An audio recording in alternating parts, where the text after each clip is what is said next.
आज की क्लास में जो है रिफ्रैक्शन ऑफ लाइट, इससे प्रीवियस क्लास में आपको रिफ्लेक्शन के बारे में बताया था। रिफ्लेक्शन क्या था? Bouncing back of the light, returning back, light complete back हो जाता था।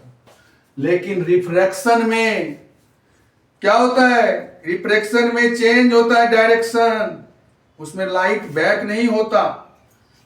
और इसके लिए टू मीडिया यानी दो मीडियम चाहिए ही चाहिए, चाहे वो मीडियम कुछ भी हो।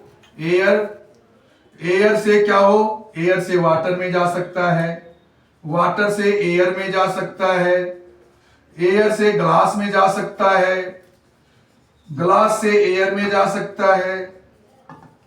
ठीक है, कोई भी दो मीडिया होना जरूरी है। जब तक दो मीडियम नहीं होगा तब तक रिफ्रैक्शन नहीं होगा। यहां पर जो है आपने क्या देखा कि इसके लिए दो मीडिया होना जरूरी है। यहां रे ऑफ लाइट दिखाया गया है, ये इंसिडेंट लाइट है, ये ग्लास स्लैब है, इसको स्लैब लिख देता हूं, ग्लास स्लैब है। तो लाइट एयर से आ रही है और ग्लास स्लैब में इंटर कर गया, इंटर करके क्या हुआ? बेंड हो गया। ये क्या हो गया? बेंड हो गया। रिफ्लेक्ट नहीं हुआ, बेंड हो गया, डायरेक्शन चेंज कर दिया इन्होंने, डायरेक्शन चेंज। अब यहां देखिए, ये लाइट यहां आई है तो इसको सीधे निकलना चाहिए था, ऐसे ऐसे निकलना चाहिए था सीधा, लेकिन नहीं, सीधा नहीं हुआ। क्या हो गया? बेंड कर गया। ये लाइट बेंड करके यहां से निकला, जबकि ओरिजिनल पोजीशन कहां होनी चाहिए थी? यहां होनी चाहिए थी। देखिए, इसकी ओरिजिनल पोजीशन यहां होनी चाहिए थी, ऐसे। तो यहां ना होकर के यहां हो गया, तो इसी को बोलते हैं बेंडिंग ऑफ लाइट, यानी change the direction of light, the change of direction of light, change the direction of light, change the direction of light. तो क्या आपने देखा? Change of direction of light when it pass from one medium to another medium.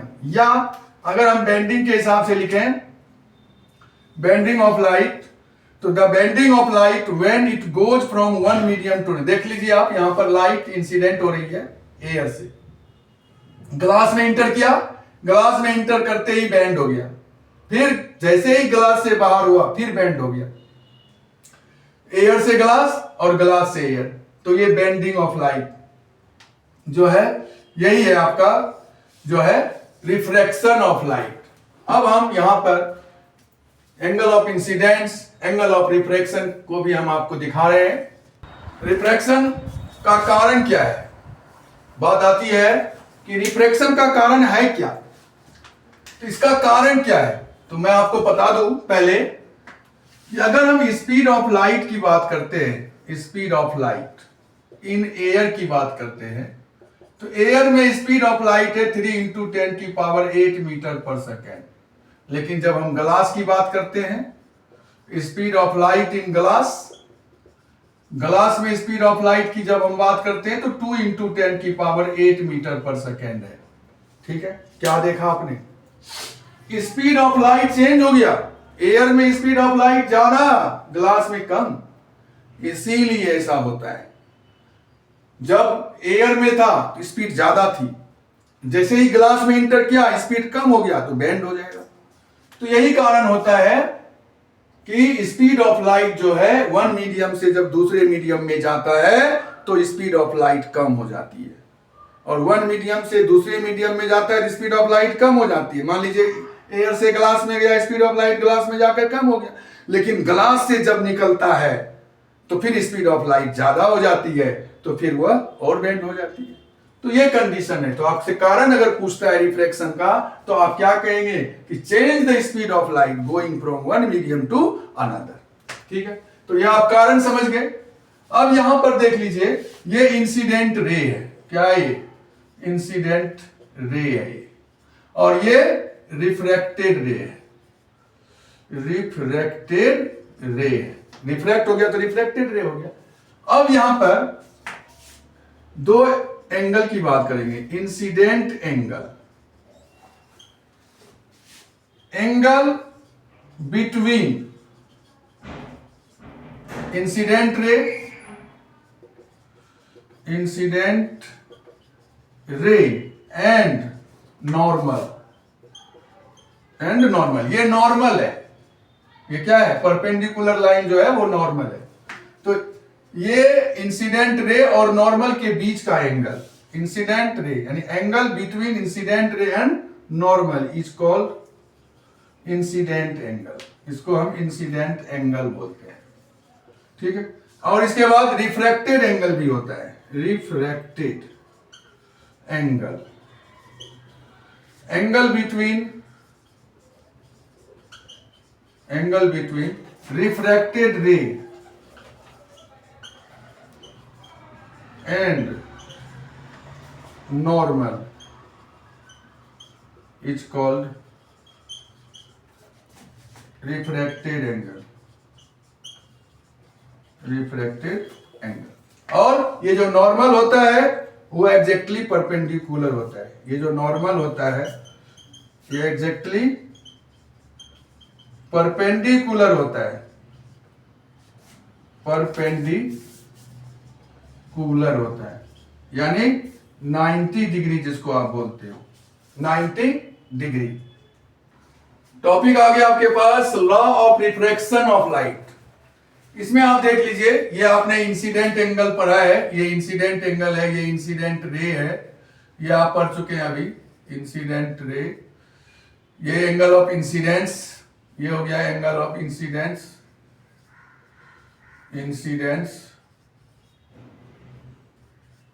Incidence, और ये आपने पढ़ लिया अभी एंगल ऑफ रिफ्रैक्शन, और ये आपने पढ़ा है नॉर्मल, ये नॉर्मल है, ठीक है, यानी ये क्या है? नॉर्मल है।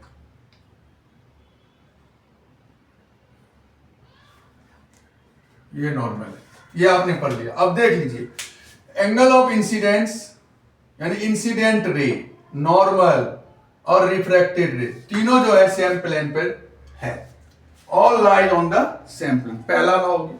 दूसरा लॉ हो गया कि एंगल ऑफ इंसिडेंट बाय यानी to the angle of refraction, angle of incident to the angle of refraction sine I by sine R equal to constant हो जाएगा। ये है सेकेंड लॉ, ये सेकेंड लॉ है, इसको हम लिख देंगे। लॉ ऑफ रिफ्रैक्शन में आपने देखा कि incident ray, refracted ray and the normal और एट द पॉइंट यहां lies on the same plane. दूसरा ratio of sine of angle of incidence to the sine of angle of refraction यानी sine i, ये क्या है? Angle of incidence है, angle of incidence. ये हो गया एंगल ऑफ रिफ्रैक्शन, हो गया ये sine i equal to sine r, constant होता है, ठीक है। यहां पर एक चीज और देखते हैं, जब लाइट एक पॉइंट है याद रखने के लिए, याद कर लीजिएगा, when ray of light pass through the rare medium to denser medium, जब रेयर से डेंसर में जाएगा तब क्या होगा? Then light bends towards the normal। कैसे? अब आप देख लीजिए, यहां ये डायग्राम है, ये ग्लास है, ये लाइट आ गया एयर से आया, कहां से आया? एयर से आया, इंसिडेंट रे है, कहां से आया? एयर से आया। एयर जो होता है वो रेयर मीडियम होता है, याद रखिएगा। एयर क्या है? Rare medium. और यहां पर ग्लास डेंसर हो जाएगा, यहां पर एयर क्या हो गया? रेयर, और ये ग्लास क्या हो गया? एयर से ज्यादा डेंस है, इसलिए डेंसर मीडियम हो गया। तो जब ये डेंसर मीडियम में पहुंचता है तो क्या होता है? ये नॉर्मल की तरफ झुकता है, इधर नॉर्मल की तरफ झुकता है, क्योंकि स्पीड ऑफ लाइट कम हो जाती है। तो when ray of light pass through the rare medium to denser medium, तो लाइट बेंड्स होता है टुवर्ड द नॉर्मल, पहला। और दूसरा, when ray of light pass through the denser medium to rare medium, then light bends away from normal, ये normal, away from normal. अब देख लीजिए यहां पर, ये ग्लास स्लैब है ये, ठीक है। ये लाइट जो है क्या आता है, ग्लास से निकलता है,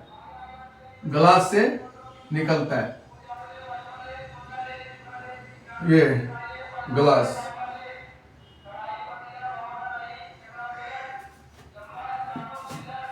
से निकलता है। इंसिडेंट रे, ये नॉर्मल है, ये रिफ्रैक्टेड रे है, ठीक है। ये साइन आई हो गया, ये आर हो गया, साइन आई, और ये हो गया आर, ठीक है।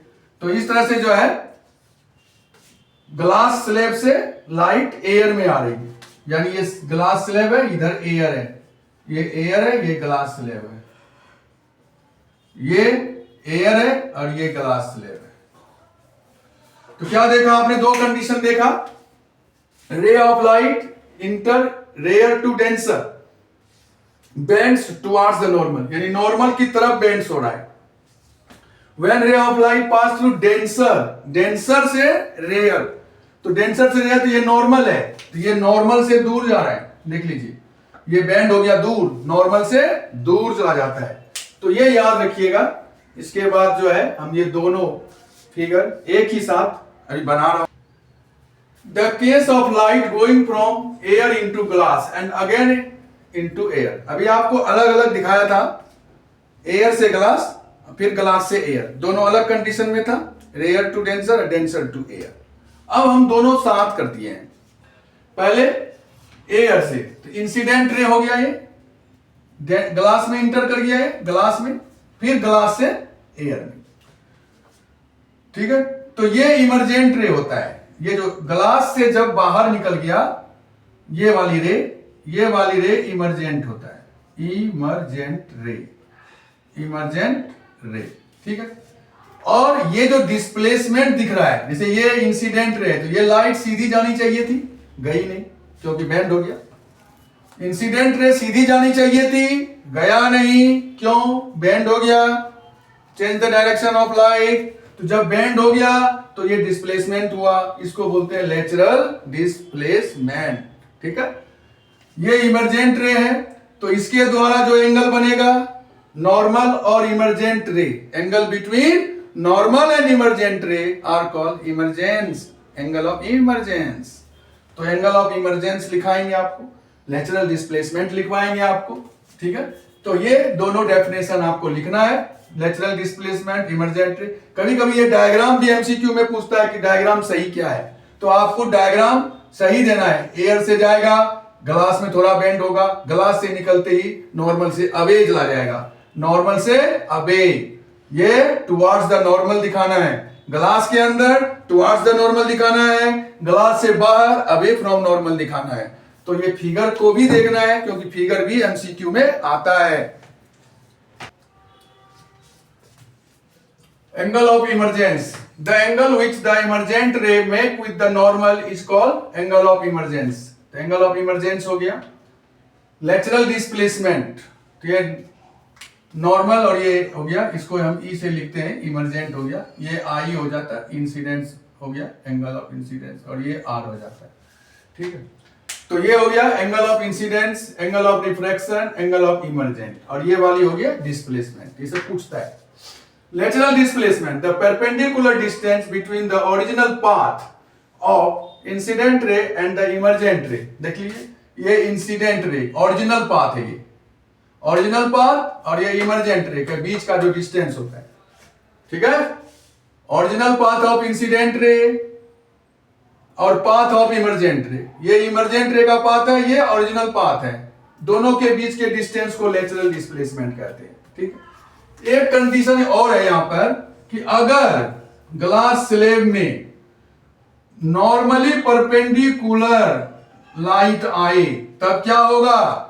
अगर नॉर्मली परपेंडिकुलर आता है तो कोई बेंडिंग नहीं होगा, कोई बेंडिंग नहीं होगा, नो बेंड। अगर normally if ray of light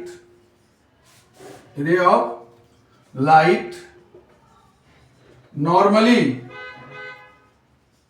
perpendicular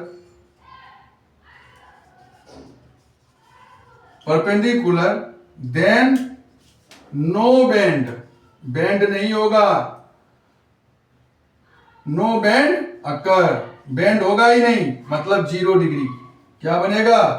0 degree, कोई बेंड नहीं, 0 डिग्री, 0 डिग्री, कोई बेंड नहीं, ठीक है। यानी एंगल ऑफ रिफ्रैक्शन और angle of no angle of reflection, no angle of refraction and no angle of incidence, सभी जो है 0 डिग्री बन जाएगी, एक साथ हो जाएगी, perpendicular normally, no bend, no bend occur. ये हो गया ray of incidence, ray of incidence perpendicular normally, ठीक है, नो बेंड, कोई बेंड नहीं है, कोई बेंड नहीं है। Thank you class. आगे की वीडियो आगे की क्लास में देंगे, शेयर जरूर कर दीजिएगा, जिससे मोटिवेशन मिलता है।